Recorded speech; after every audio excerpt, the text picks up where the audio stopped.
Hello, this is Tim. This is part 5 of my Vampire the Masquerade review, and I'm going to get to talking about the dice. This is a dice pool game, and it uses 10-sided dice, or D10s. And the basic mechanic of the game is you're going to roll an attribute or stat plus ability or skill. That's pretty much the system, and you're looking for target numbers. So let's say you're going to try to drive around a corner really fast. That'll be dexterity plus drive, most likely. So you count the number of dots that you have in your dexterity stat. It's usually like, let's say you have 3. And then you look at the number of dots you have in your drive ability, and let's say it's 3 as well. So you're going to roll 6 10-sided dice. Now what you're looking for is the difficulty number set by the storyteller. Standard difficulty is 6, harder things are 7, 8 plus, and easier things are 4s, 5s, whatever.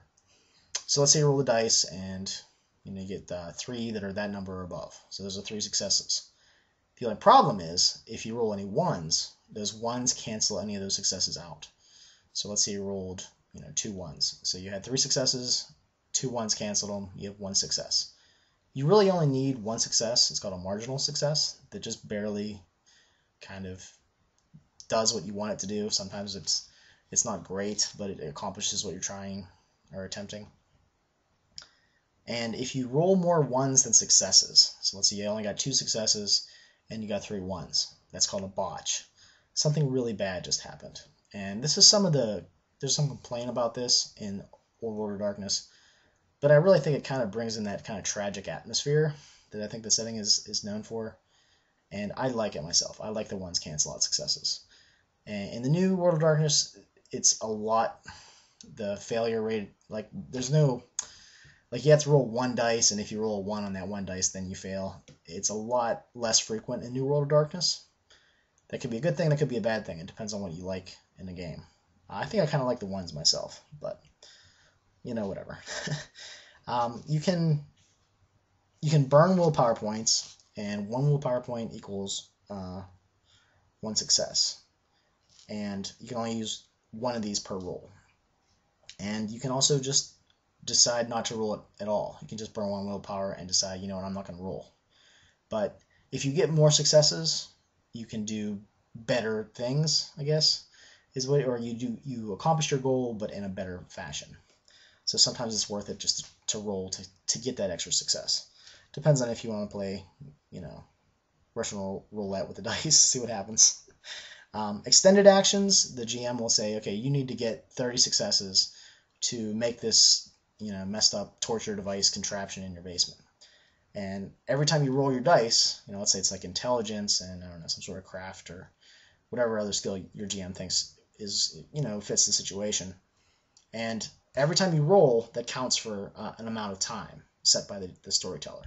So let's say every roll is 10 minutes. So if it takes you, I don't know, 20 rolls, that's 200 minutes. And however he wants to do it. It could be days.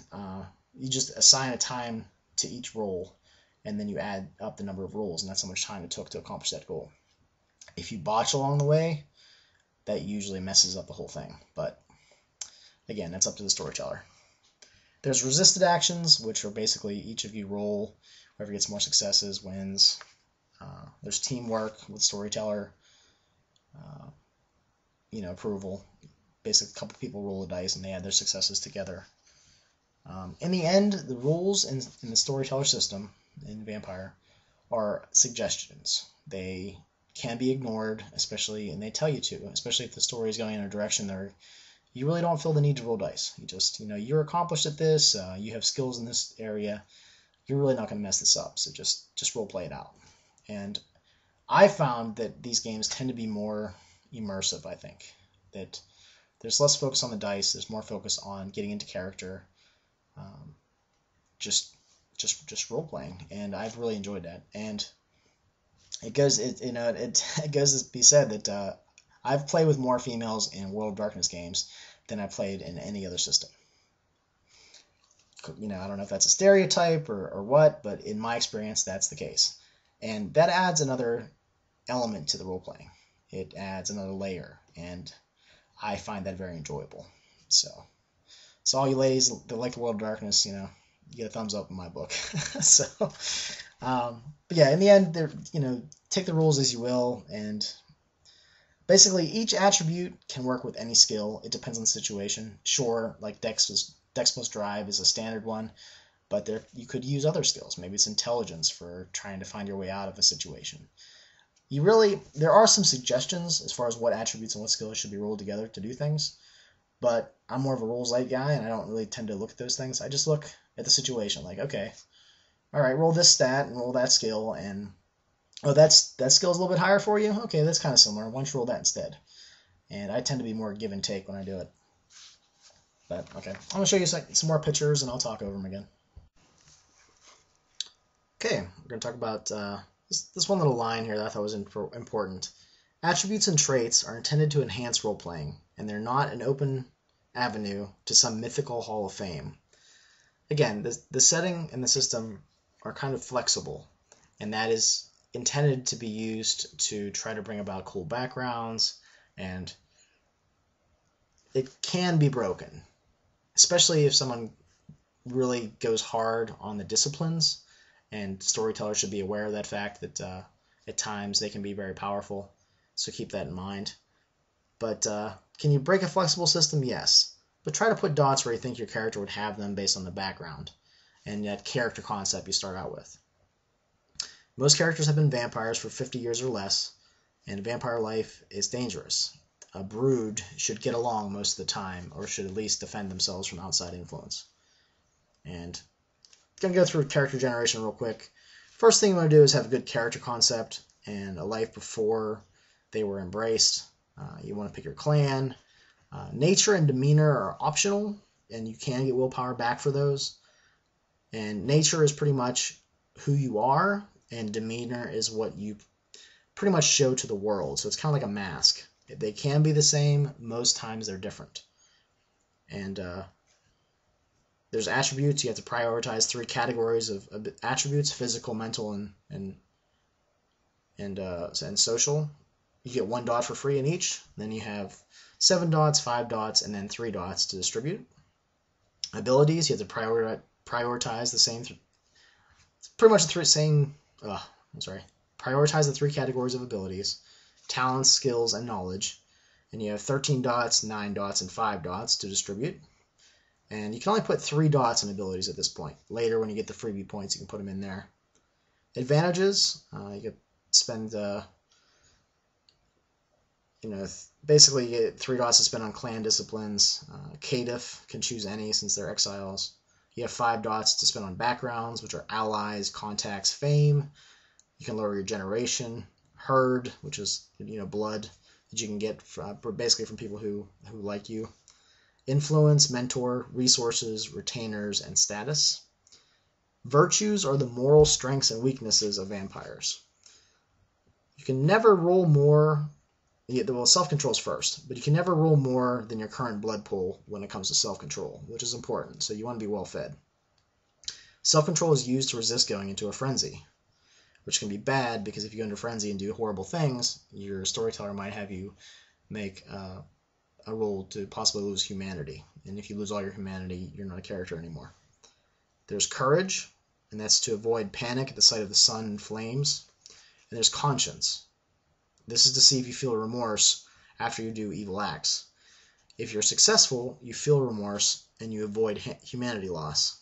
If you're not successful, you lose humanity. You get 1 dot for free in each virtue, and the virtues again are self-control, courage, and conscience, and you have 7 dots to spread as you see fit between them. Virtues are the primary factor in determining characters' humanity and willpower. And then you have 15 freebie points and finishing touches to pretty much put wherever you want, but there's a different cost associated with them. It's not just a 1-for-1 basis. And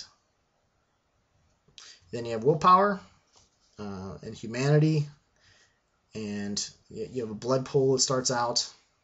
It starts out randomly, but your maximum blood pool is based on your generation.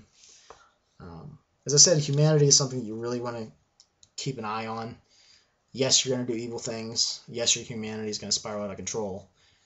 But try to role play through it. That's really your characters, the beast taking over, and your humanity lessens and lessens as time goes on. Especially if you do a lot of horrible things. The next section talks about going into a prelude, which is something that White Wolf is known for, which is really just starting, like it's like a pre-story before the characters actually get involved with each other, how they became a vampire, and what happened afterwards. Talks about there's a questionnaire to flesh out your character. Talks about basically, how old you are, what was unique about your childhood, what kind of person were you, when did you first meet a vampire, how did the embrace change you, who was your sire, basically how did the sire treat you, were you presented to the prince, how did you meet the other vampires in your brood, where is your haven, where are your hunting grounds, and what motivates you. And in my chronicle, I started out a little bit earlier because I wanted to see them kind of go through all of these things. There are lots of tips for creating a chronicle, and some of the ones that kind of stood out for me were figuring out the power structure of the vamp NPCs, who's important, who's the prince, his brood, his primogen, which city, like where are you going to set this chronicle. You can either set it in your backyard or a close city to you that you're more familiar with, or you can have more elaborate, like faraway cities that you're not really familiar with. But if you're not familiar with it and your players aren't familiar with it, I mean, how are they going to counteract what you say? So it's something to think about. Remember to put in lots of intrigue and secrets.